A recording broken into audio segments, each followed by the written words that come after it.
quay tròn được luôn. Mình muốn chọn chai nào cũng được. Và tất cả rượu đây thì anh đều khắc tên hết. Những cái này thì anh vừa để uống vừa để tặng anh em bạn bè. Khói lên, nhạc lên. Nhạc thì có ngay Thomas Mason, Doc May, nhiều lắm. Những hãng vải mà nổi tiếng nhất bây giờ. Scalpel này là nhiều một lắm. trong những cái hãng mà hình như là ở trong những cái phim như là Kingsman hay là ấy là cũng sử dụng. Có một cái là thế cái tổ này thì anh mua được nó với giá như thế nào? Cũng hơi tế nhị tí nhưng mà thôi em review em cứ hỏi, biết đâu nhiều quý vị khán giả cái này thì cũng không sao cả, vì tổ khuyên này thì được anh em ở trên hôm đấy là đấu giá mua rồi. Đấu giá luôn hả anh? Cũng các bạn hỏi mua rồi thì anh cũng là người mua sau cùng được.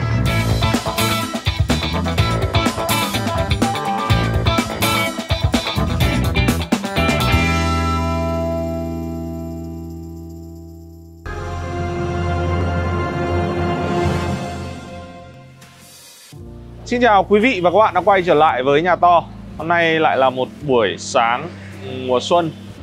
Thời tiết rất là đẹp ở Hà Nội và Hoàng Đức đang thong dong ở trên phố Cửa Bắc. Thì đi ngang qua ngôi nhà của người anh của mình thì tôi thấy xe của anh đỗ ở ngay ngoài đây, nên là chắc là hôm nay anh ấy đang có ở nhà. Thì lần trước đã có một số Hoàng Đức đã mời anh Trương Taylor xuất hiện ở trên Nhà To để chia sẻ về thú chơi chim đột biến tiền tỷ. Và cũng đã có hẹn với quý vị khán giả Nhà To là sẽ có một số gần nhất tôi sẽ review về cái căn nhà này. Chính xác địa chỉ thì là ở số 28 phố Cửa Bắc, Hà Nội. Và cũng là một trong những cái cơ sở vừa để kinh doanh và vừa làm nhà ở của anh Trương Taylor. Chắc chắn là cũng đã có nhiều quý vị khán giả là tò mò muốn khám phá xem là ngôi nhà này thì sẽ có những gì thú vị và đặc biệt. Trước hết thì xin mời quý vị chúng ta sẽ cùng vào bên trong. Tôi cũng không biết là hôm nay anh Trương có thực sự ở nhà hay không, hay chỉ là xe của anh đỗ. Nếu mà chỉ xe anh thì tôi sẽ tự review cho quý vị và các bạn xem số ngày hôm nay. Trước khi mà bắt đầu thì các bạn hãy nhớ đừng quên like, subscribe cũng như là chia sẻ video clip của Nhà To. Nào bây giờ xin mời. Cảm ơn anh. Anh Trương có ở nhà không anh? Ôi, chào em.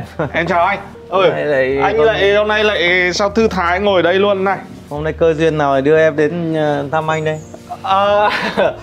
Em lâu lâu mới lại về lại Hà Nội, đi ngang qua phố Cửa Bắc thấy xe anh đỗ cửa thì thôi cứ vào xem là anh có ở nhà hay không. Nhìn thấy xe là biết anh ở nhà rồi đó. Dạ vâng. Ôi, anh hôm nay đang có cái gì hay thế này anh? Ôi, tổ anh vừa Hoàng Khuyên đúng không anh? Tổ Hoàng Khuyên 4 con độc nhất vô nhị ở Việt Nam. Ui giời, anh cho em tham quan. Đấy, sáng giờ mê mẩn, ngắm mê mẩn từ sáng giờ. Ôi, cái này anh bắt về được 2 ngày rồi đấy. Cái này là trong một tổ mà có hẳn 4 con như này luôn. Đúng rồi, một tổ 4 con thế mới là độc. Từ trưa đến nay chỉ có tổ 1 con hoặc là 3 con thôi, 2 con thôi. Ôi thế hôm nay là vớ vẩn rồi, hôm nay vớ vẩn rồi, hôm nay là con cũng chưa có. Qua em định qua là review nhà. lại làm sao lại có cả tổ Hoàng Khuyên độc nhất vô nhị thế này. Có chuyện nó rất là thú vị và nó là cái duyên đấy. Thế thì cảm ơn em. Thế thì hôm nay chắc là thôi trước khi mà review nhà thì chắc là lại nhờ anh Trương chia sẻ thêm về cái tổ Hoàng Khuyên này của anh đi. Em nhìn là cũng rất là độc đáo và chắc là cũng cái tổ này thì em nghĩ là cũng rất là ít khi mà xuất hiện một lúc mà một tổ có 4 con như này luôn, đúng không anh? Gần như là cuộc đời của anh từ khi nhỏ lớn lên đến bây giờ, và khi anh bước chân vào để chơi chim thì giờ mới lần đầu tiên mình được gặp. Anh cũng lần đầu tiên anh gặp. Lần đầu tiên cả Việt Nam mà nó chưa bao giờ có. Mà đây là tổ Hoàng Khuyên hoàn toàn tự nhiên. Nên đây anh hôm nay thì nhân tiện em đến đây thì anh chia sẻ một tí cái cơ duyên của anh. Hoàng Khuyên này là Hoàng Khuyên mắt đỏ ruby nhá. Đấy, hoàn toàn là độc. Vừa là chim đã độc rồi mà để 4 con một tổ nữa thì còn độc hơn nữa. Anh thì mấy ngày tuần vừa rồi thì anh đi London. Anh mới ở Anh về mà đúng không? Vâng. Thì anh định bay về chuyến mùng 6 cơ. Nhưng mà hôm mùng 3 thì anh ở bên kia nhận được cái tin là ở Việt Nam có người ở Bắc Giang bắt được tổ Khuyên này. Bạn nhắn cho anh. Thế thì anh đặt, anh mua luôn và anh bay từ mùng 3 anh bay về. Chủ nhật về đến đây, sáng chủ nhật anh về đến sân bay Nội Bài. Xong anh đi thẳng từ sân bay Nội Bài đi thẳng lên Bắc Giang luôn để anh đón 4 chú này về. Đúng là đam mê. Và đến 12 giờ, 11, 12 giờ trưa thì anh mới về đến Hà Nội. Và chăm từ hôm nay là thứ hai, thứ ba, hôm nay thứ ba. Là anh chăm được 3 ngày. Đã 3 ngày rồi. Vâng. Em nhìn như này là có vẻ như là nó sắp là rời tổ được luôn rồi đúng không? Chắc là hết ngày hôm nay là nó rời tổ. Ngày hôm nay rời tổ. Đấy, thấy là bắt đầu rất là kỹ. Cái này là anh cho ăn sâu. Đúng rồi, đây. Đây là anh cho mỗi buổi sáng anh cho là có là cắm trứng này. Đấy, cắm chuối tây này, chín này, với là quả trứng gà này, luộc này thì lông đỏ thôi. Và anh cho trứng kiến này, là sâu lột và châu chấu cốm. Thế là mình mix đồ ăn lẫn nhau như này với luôn. nhau đây rồi là anh quấy vào với nhau thì lúc anh đút cho nó ăn. Thì con chim nó rất là nhanh lớn. Đấy, nó hay chỗ đấy. Thế này thì nếu mà nuôi nó như này thì chắc là khéo nó còn lớn nhanh hơn cả ở ngoài tự nhiên đấy anh nhỉ? Đúng rồi. Vì tự nhiên nó đâu có đủ cái nguồn dinh dưỡng về thức ăn như này. Đúng rồi. Thì cái này anh chia sẻ sâu với em tí về cái thú chơi. Ngoài cái độc và đẹp của nó ra thì con chim này là con chim bị bệnh. Nó đột biến gen. Con bản chất của nó là chim xanh, chim khuyên xanh. Và đột biến ra thì nó mới hoàng khuyên. Mà hoàng nó lại mắt đỏ cái này nữa thì nó nếu mà ở ngoài thiên nhiên thì nó không sống được. Thứ nhất là bố mẹ không thể tìm được ăn để nó nuôi đủ cái này được. Thứ hai là nếu mà nó bay ra ràng ra thì nó sẽ những con ăn thịt, những chim ăn thịt hay cái động vật khác nó sẽ ăn nó mất. Thứ hai là mắt nó kém, nó không thể tìm thức ăn được. Mà may mắn cho tổ chim này là được người dân tìm thấy thì nó để mình mới bắt về để mà sưu tập về được để chăm. Thế mình lại sưu tầm về để mình chăm nó nó mới sống lâu được. Anh nuôi những con chim của anh nuôi đây là 14-15 năm rồi vẫn sống rất là khỏe mạnh. Và bây giờ anh làm những avi lớn để thả cho nó tự nhiên. Mà nếu nó sinh sản được thì mình sẽ nhân được cái giống ra nữa để cho mọi người cùng đam mê cùng chơi và có thể là ngoài thiên nhân nhiều hơn. Mình nếu mà sau này mà lỡ đâu được mà nó nhân giống thật nhiều thì nhiều người chơi hơn này, nó không phải bắt chim ngoài chim thiên nhiên nữa. Nó hay chỗ đấy. Nhưng nếu mà chim này mà để ngoài thiên nhiên thì không thể tồn tại được vì nó không tự tìm thức ăn được, mắt nó rất là kém, mắt đỏ mà. Em chỉ thấy là anh cứ gõ một tí có tiếng động là nó bắt đầu nó chu mỏ lên để nó xin ăn đúng không? Nó rất là đáng yêu. Anh nuôi mới có 3 ngày thôi mà chắc là hết ngày hôm nay là nó ra khỏi tổ. Cảm giác là mới bé như này thôi nhưng mà nghe những cái tiếng kêu chít chít của nó mình đã thấy là rất là thú vị rồi nhỉ? Đúng rồi. Bình thường là anh khoảng 8 giờ dậy, bây giờ 6 giờ anh đã dậy rồi cho chim ăn rồi. Buổi tối thì 8 giờ anh còn bật điện lên cho nó ăn. Như là chăm con đấy. Vì anh mê mà. Hay quá. Bộ sưu tập của anh rất là nhiều rồi nhưng mà đây là tổ hoàng khuyên anh ưng ý nhất. Từ cái lần mà em tới anh em mình chia sẻ về cái thú chơi chim đột biến của anh thì đến bây giờ anh sưu tầm thêm được nhiều những cái anh cũng nhiều. Anh vừa mua thêm một cái đầu tư thêm một cái trại trào mào bạch nữa thì nhiều lắm. 100 con cơ. Có nghĩa là ở đấy anh nuôi cho nó sinh sản để chơi ấy. Còn sưu tập cái hàng mà độc ở thiên nhiên này thì mấy thêm cái này thì lại phải nhân duyên và may mắn. Đây nhân duyên, đây may mắn. Còn cái trào mào thì nó dễ hơn, nuôi sinh sản được. Anh cũng đang thử nghiệm cái này xem có hoàng khuyên này nó có nuôi sinh sản không. Nếu sinh sản được thì mình cũng phải bắt thiên nhiên nữa. Có nghĩa là mình chăm cho nó lớn xong rồi sau đấy thả cho nó ra tự nhiên cho tự nhiên với nhau. Vào cái avi để cho nó ghép con trống và con mái với nhau ấy. Nếu mà nó sinh sản được thì mình đỡ phải đi mua đi sưu tầm nữa. Mình tự sinh sản ra các loại chim hay bồ câu của mình ấy. Hay quá. Thế anh có một cái là thế cái tổ này thì anh có thể chia sẻ là anh mua được nó với giá như thế nào? Cũng hơi tế nhị tí nhưng mà thôi em review em cứ hỏi biết đâu nhiều quý vị khán giả. Cái này thì cũng không sao cả vì tổ khuyên này thì được anh em ở trên hôm đấy là đấu giá mua rồi. Đấu giá luôn hả anh? Cũng các bạn hỏi mua rồi thì anh cũng là người mua sau cùng được. Bạn cũng rất là quý anh. Thực ra có nhiều người trả cao hơn cơ. Nhưng bạn thì bạn đã xem ai về anh là người chuyên là đam mê về chim và mua để chơi thôi và đam mê chứ không phải là buôn bán. Bạn anh mua được 4 con này là 410 triệu. 410 triệu cho một cái tổ chim. Và về 2 hôm này thì rất là nhiều bạn đã gọi điện đến trả. Bạn thì trả 600, bạn là 700. Rất là nhiều bạn thích cái tổ chim này. Thế chứng tỏ là trong cái thú chơi chim này cũng rất là nhiều người có cùng cái đam mê và sở thích giống anh đúng không? Nhưng đặc biệt anh thì chỉ chơi thôi, anh không bán. Kể cả từ trước đến nay chưa có con chim nào anh bán cả. Hay quá. Họ cũng vậy. Nhưng mình thì có duyên hơn.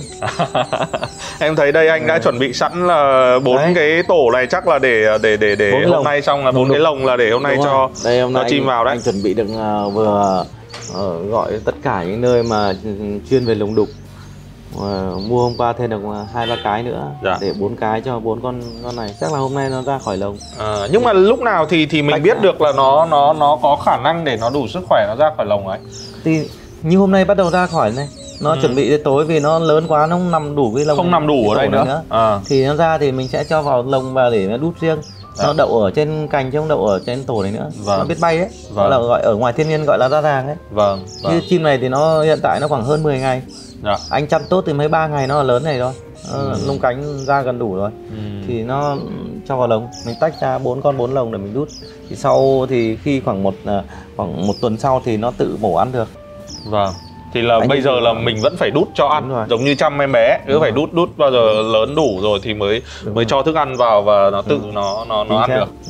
Hay quá. Đấy, nó vào đứng lên trên lồng này, nó nằm trong tổ nữa. Cái con lớn thì nó không chịu nằm nữa. Thấy chân là bắt đầu đứng lên ở đây rồi. Đúng rồi. Đấy. Chân rồi đứng rỉa lông rồi cánh. Đấy. Chân là bắt đầu đứng lên rồi các bạn này. Mắt rất đỏ nhá. Quay sát đây, mắt đỏ mà đứng xỉa lông. Đứng xỉa lông rồi. Đấy, đứng xỉa lông. Tư cách của những con bố mẹ. Lớn rồi đấy, lớn rồi đấy. Cứ đều cứ 1-2 phút lại cho nó ăn một lần. 1-2 phút cho ăn một lần nữa. Khoảng 1 phút cho lần không sao cả. Cứ cho nhỏ thế này thì con chim luôn luôn khỏe. Nhưng mà thế là thì gần như là mấy ngày đầu là anh mất hết thời gian toàn bộ cả ngày cho nó. Một nhân viên đấy chứ. Nhân viên ngồi một điểm ấy cũng nhẹ mà. Có nghĩa là nguyên cả ngày chỉ có một người chỉ chuyên ngồi cho chim ăn. Vâng, họ nhân viên vừa làm việc thì đút một tí là xong thôi. Hay quá. Và lúc nào anh ở nhà thì anh cũng thích mà. Chính mình thích ấy. Vâng, mình rất là thích và đam mê để ngắm. Hay quá. Vì có thể bao nhiêu năm mình mới có một cơ duyên này, đâu phải dễ đâu. Cái này có tiền không mua được. Thế hay thật, hôm nay lại qua thăm anh lại có cơ duyên để gặp 4 em Hoàng Khuyên này luôn. Thực sự rất là thú vị. Thì chắc là quay trở lại cái chủ đề chính là hôm nay em cũng muốn dẫn quý vị khán giả cùng đi tham quan một chút về cái không gian ở trong ngôi nhà của anh, xây dựng vào nội thất của anh. Thì hôm nay có anh ở đây luôn, chắc là em nhờ anh Trương anh có thể chia sẻ thêm một chút. Thứ nhất là về cái ý tưởng này, thứ hai là về những cái vật liệu anh sử dụng ở trong này. Vì em thấy là như cái kinh nghiệm của em đi review cũng nhiều nhà rồi, thì em thấy ở đây anh cũng sử dụng một vài những cái loại đá ở ngoại thất, cũng như là những cái cách trang trí bài trí ở nội thất rất là chỉn chu. Và em cũng muốn nhờ anh chia sẻ những cái đấy. Thế này, nhân tiện đây thì anh chia sẻ em một ít. Thực ra thì cái nhà của anh ấy thì anh là đi lên từ dân thiết kế về thời trang. Cho nên cái gu của anh thì nó phải có xuyên suốt từ phong cách bắt nguồn từ châu Âu, như là Anh, Pháp, Ý, và tất cả cái ngôi nhà của anh đây là kiến trúc theo gu của Pháp. Tất cả đều là cổ điển hết. Từ cái đây là đá anh ốp ở trong và ngoài như nhau. Đá này là đá núi lửa đúng không anh nhỉ? Đá Travertine, đá núi lửa đấy. Đá núi lửa đúng không anh? Ở Hà Nội cũng rất ít người dùng vì bản chất của nó là đá cổ. Anh nhập từ Tây Ban Nha và nhập về Quảng Châu và cắt tất cả CNC hết. Đây chắc là mình đứng dậy cho quý vị khán giả sẽ rõ hơn. Đây em xem. Đó là em có thể đi ra ngoài mình giới thiệu cái đá phía ngoài và vào trong cho nó dễ. Đây em. Đây mặt ngoài đây. Đây nhìn rõ nhất. Em thấy không? Nó cổ không? Cái đá này ấy, anh vừa làm có mấy năm thôi mà nó đã cổ lên hết rồi. Bản chất đá là đá xốp, đá núi lửa. Và được tập nhập từ Tây Ban Nha về, xong rồi chuyển nó nhập về Quảng Châu, rồi cắt có nhà máy này cắt CNC hết. CNC này rồi. Đấy. Và tất cả cái đá thứ này cũng phải làm cổ hết. Thì em nghĩ là với cái phong cách như thế này thì cái quá trình thời gian sử dụng càng lâu thì nó lại càng mang những cái chất nó riêng. Nó càng dùng nó càng chất chứ nó không bị cũ đi. Chính xác. Nó làm được trường tồn hơn 5 tháng. Và nó rất là phù hợp với cái nghề của anh. Và anh ốp của đá của nó là từ trong ra ngoài như nhau. Ở tí anh vào chỉ cho em ở trong nội thất thế nào thì ngoài như thế. Toàn bộ đây là bằng đá hết các bạn nhé. Đá đấy. Đây, em vào trong này.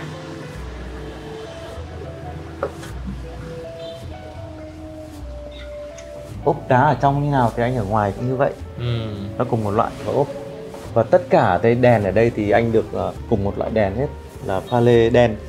Cái Baccarat pha lê đen này nó mang lại cái sự sang trọng anh nhỉ? Đúng rồi. Nó rất phù hợp với em thấy là cái phong cách này như nào nhỉ? Nó trường tồn với thời gian ấy. Nó là một cái phong cách mà nó đã có từ hàng trăm năm trước rồi. Và đến bây giờ nó vẫn cứ hợp gu, hợp mốt bây giờ. Đúng chính xác. Đây nhá, đây thì cái cầu thang này thế là anh bằng nhôm đúc hết. Dạ. Xoắn vì nó không phải chỉ cái cầu thang không, mà nó là còn nhiệm vụ làm một cái decor. Ở ngoài nhìn vào nó xoắn ở giữa nhà. Thì mình ngoài cái nhôm đúc ra thì mình ốp ở trên ở dưới là đều bằng gỗ lim. Gỗ lim. Vâng. Coi như góc này vừa công năng luôn, nhưng mà vừa decor chụp ảnh các kiểu này. Đúng rồi. Còn đây tất cả đấy thì anh đều là cái gu của anh để đóng theo cái form nó gắn liền với sự cổ điển. Dạ. Có cái tính chất cá nhân của anh. Vâng. Em thấy một cái gì đặc biệt ở đây không? Là ngôi nhà ở trong phố cổ này, đây là 28 cửa Bắc. Vâng. Và phố rất là đông chật chội, nhưng anh thiết kế nào để nó tuy là diện tích nhỏ nhưng mà nó không bị chiếm diện tích nhiều. Dạ. Ví dụ như là anh tất cả toilet là không có, để trên hết. Vâng. Ở dưới này chỉ dành không gian để mà bây giờ một không gian mở để mình trưng bày. Để mình trưng bày thôi, để nó dễ thoáng hơn. Vâng. Và tủ thì anh sẽ làm những tủ nổi lên chứ không phải tủ âm tường. Thì không gian nó sẽ rất là rộng. Dạ. Vâng.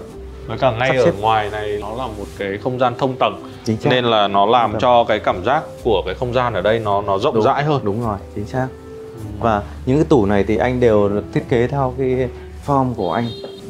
Ý tưởng từ đồng hồ ở trên và Big Ben. Anh những cái này là mình đặt sản xuất ở Việt Nam mình hết để vừa với cái kích cỡ của mình. Có một số đặt nước ngoài, một số đặt ở Việt Nam. Thì mẫu gỗ này phải đặt ở Việt Nam. Dạ. Thì đóng anh vào làng nghề đặt. Chứng tỏ cái tay nghề và cái độ hoàn thiện của thợ Việt Nam bây giờ làm rất tốt anh nhỉ? Anh chỉ đưa gu màu thôi, chẳng hạn đây là cái gỗ toàn là màu nâu đen hết. Dạ. Để nó hợp cái cổ điển bên anh. Đấy. Ghế này thì ghế da bò hết. Vâng. Hãng Long Ghi đấy, anh mua cái này nhập ngoại. Còn đi vào đây thì nó sẽ một chi tiết cái cổ điển để đi lên các cái tầng trong, tầng trên. Bên này là khu vực thang máy để đi lên tầng trên. Bên này là những cái đây khu là vực những trưng bày mà anh đi du lịch có chụp với các ảnh lưu niệm. Đây là các cái tổng thống đến đây may này. Rồi. Nó giống như ở trong sảnh của Metropole. Đúng rồi. Mình dùng lên đây thì nhân tiện này mời em lên các phòng ở trên. Dạ vâng, em thấy là còn một cái thông tầng ở tầng 2 nữa cho anh em mình không đi bộ lên. Ok, thế lên đi tầng 2 lên. Ở bên góc này là nãy giờ là em còn quên chưa giới thiệu cho quý vị khán giả là công việc chính của anh đây. Đúng rồi. Đúng không anh? Đúng rồi. Thì em thấy ở đây có rất nhiều những cái hãng vải như cái Scrabble kia cũng nổi tiếng của anh đúng không ạ? Thomas Mason, Doc Mây, nhiều lắm. Những hãng vải mà nổi tiếng nhất bây giờ. Vâng. Scrabble này là một trong những cái hãng mà hình như là ở trong những cái phim như là Kingsman hay là ấy là cũng sử dụng cái... Anh thiết kế tất cả ở đây thì những cái như anh vừa chi tiết ở ngoài đá. Dạ. Bên nào thì trong này cũng là xoắn như nhau. Thanh cổ của cầu thang ấy. Dạ. Thì anh đều là thiết kế theo cổ điển hết. Dạ. Vâng, đây em lên trên này. Thêm một chi tiết là anh rất là mê âm nhạc, cho nên em thấy lúc nãy như để ý là gần như anh cái nào cũng được co về âm nhạc. Vâng. Vâng. Đi. Em xin mời các bạn. Đây, mời đứng lên đây. Ở đây mà cái không gian này khi nào mà anh khách mà ở dưới ấy, mà khách nào mà hợp nhau, quý hơi nhau hơn thì lên trên này. Chiêu rượu, nhâm nhi. Vâng. Đấy, tiện lắm. Nhưng đây vẫn chưa phải là góc về chính về rượu các bạn ạ. Không, chưa. Ở trên rượu đây là chỉ khi nào mà tiện thôi. Vâng. Khách từ dưới lên đây có thể là đã ngồi uống rượu ngay. Em hiểu không? Còn cái góc rượu thì phía trên. Ok.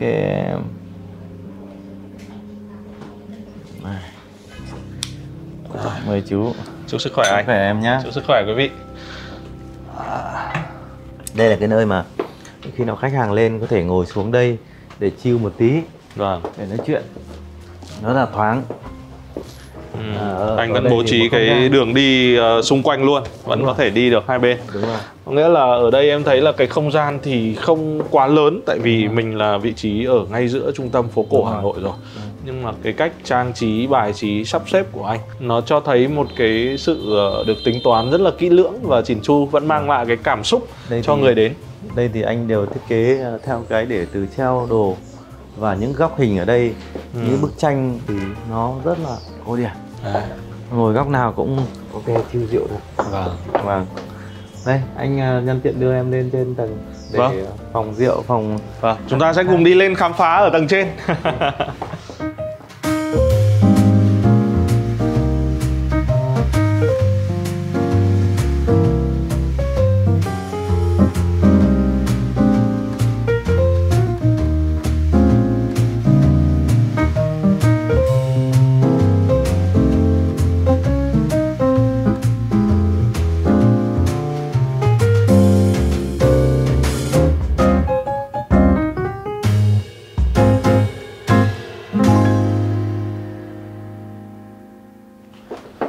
Đây là tầng 4 à anh? Đây tầng 7 ấy. Tầng 7, đây là tầng 7. Phòng mà anh hay tiếp khách và anh em đến đây để uống rượu với anh. Đây là màn hình lớn để hát karaoke 100 inch. Đấy, bộ âm thanh loa đài đầy đủ. Đây là mấy cái tủ xì gà anh có đặt trên này, đặt 3 cái tủ xì gà lớn. Vâng. Các đủ loại xì gà. Đấy. Mời chú Điếu. Chà, vào đây review nhiều rượu thế này. Mời chú Điếu bên kề, chú lên đây đã rồi là anh em nói chuyện. Đây. Có đến đây là có cũng ngon, mời chú. Hay quá. Em xin 54 đấy. Ngon đúng không? Chà. Ok. Gửi mùi đã phê rồi. Đây, giới thiệu với anh, đây là cách anh thiết kế ở trong. Vâng. Thì đây là tất cả cái tủ rượu anh có thể quay được nhá. Đấy, quay tròn được luôn. Mình muốn chọn chai nào cũng được. Đấy, quay tròn. Và tất cả rượu đây thì anh đều khắc tên hết. Đây có những chai special là khắc tên riêng. Chai rượu một cái chai 10 thì khắc tên trên Taylor hết. Đấy, có những chai này, chai 18, 24, 25. Đây, chai này 25. Vâng. Đấy, chai men riêng một chương. Những cái này thì anh vừa là khắc tên, vừa để uống, vừa để tặng anh em bạn bè. Coi như là để anh em nhớ là lúc uống nhớ là chai rượu này là do anh Trương Taylor tặng. Đúng rồi. Rất là hay. 3 tầng, mỗi dàn này đựng được khoảng mấy trăm chai đấy. Còn đây thì một cái view rượu sau này nữa. Buổi chiều thì về con gái ngồi vào đánh như một tí. Không gian thế này. Đi ra ngoài này thì bể cá. Bể cá coi. Hôm trước mình quay đấy. Vâng. Đấy. Không gian của anh thì chủ đạo là màu tối. Tông màu tối. Từ các cái hoa anh cũng chỉ có màu hoa trắng thôi. 2 tông màu chính là đen trắng nhiều. Dạ. Vâng. Ở cái không gian này là không gian mà anh tiếp đón rất nhiều anh em bạn bè rồi ca sĩ nổi tiếng, diễn viên đúng không anh? Đúng rồi, chính xác. Bật lên cái là có tất cả khói hay là ánh sáng. Vâng, chắc là anh thử bật một vài cái ánh sáng khi mà buổi tối mình hát karaoke đi. Có ngay. Đấy, đây, bây giờ hệ thống đèn chiếu karaoke mới bắt đầu chạy đây. Hệ thống xịt khói, xịt mùi, màu đầy đủ.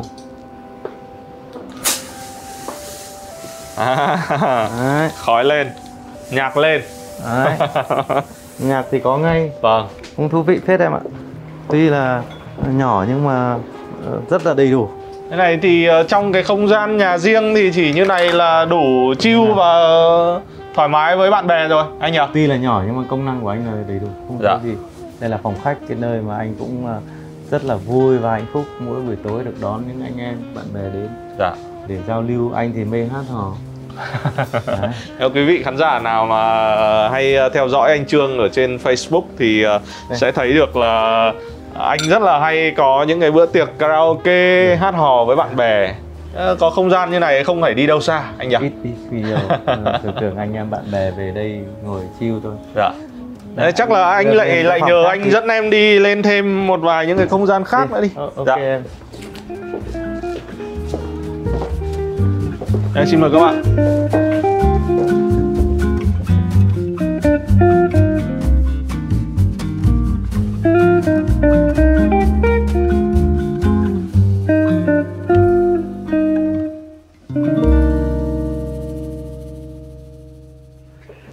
Đây là phòng bếp để anh tiếp khách ở trên tầng 9.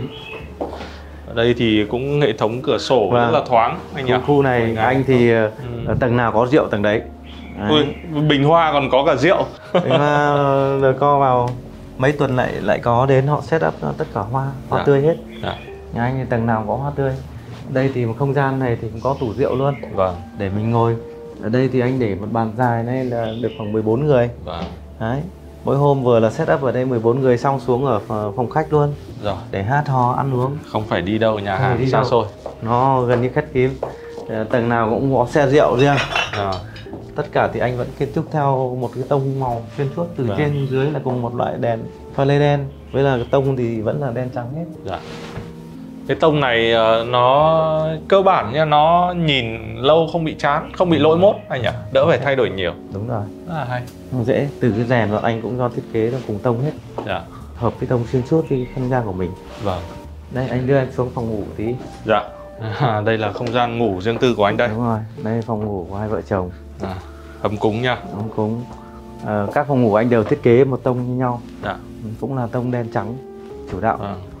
Không gian này giống như là phòng dành cho bà xã anh nhiều hơn. Đấy, chủ yếu toàn là đồ trang điểm rồi túi xách. Đây phòng phía bên này. Không gian rất là nhỏ nhưng mà cũng đầy đủ hết cả chỗ để xông hơi rồi bồn tắm thư giãn. Đúng rồi. Đây anh có thể đi một vòng lên luôn được. Trong nhà của mình anh sử dụng khá là nhiều gương để nó làm cho cái không gian lúc nào cảm giác nó rộng ra. Tất cả phòng ngủ đều thế. Cảm giác cũng không khác gì đi khách sạn. Đèn chùm, có bức tranh ở tường. Phòng nào cũng tuy nhỏ nhưng mà rất là xinh. Nhỏ nhưng mà phong cách. Vâng. Rất là hay. Chắc là hôm nay là lần đầu tiên mà chúng ta được tham quan cái phòng ngủ của anh Trương ở trên YouTube. Hình như là cũng có những lần mà ca sĩ Lê Bảo Bình là cũng có quay ở trong phòng này của anh rồi chứ đúng không anh nhỉ? Bài bỏ lỡ một người đấy. Quay đây. Đi mời em xuống đi phòng.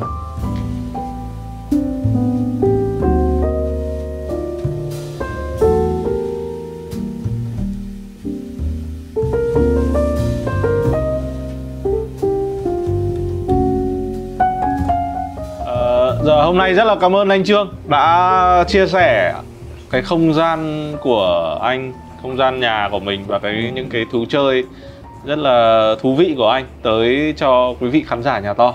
Cũng chúc anh là lại tiếp tục có một năm thành công trong công việc và duy trì được những cái đam mê thú chơi sở thích của mình. Rồi, anh cảm ơn em rất nhiều. Qua kênh của kênh Nhà To, Trương cũng xin kính chúc tất cả quý vị khán giả của kênh Nhà To một năm mới thật là sức khỏe, bình an, vạn sự như ý.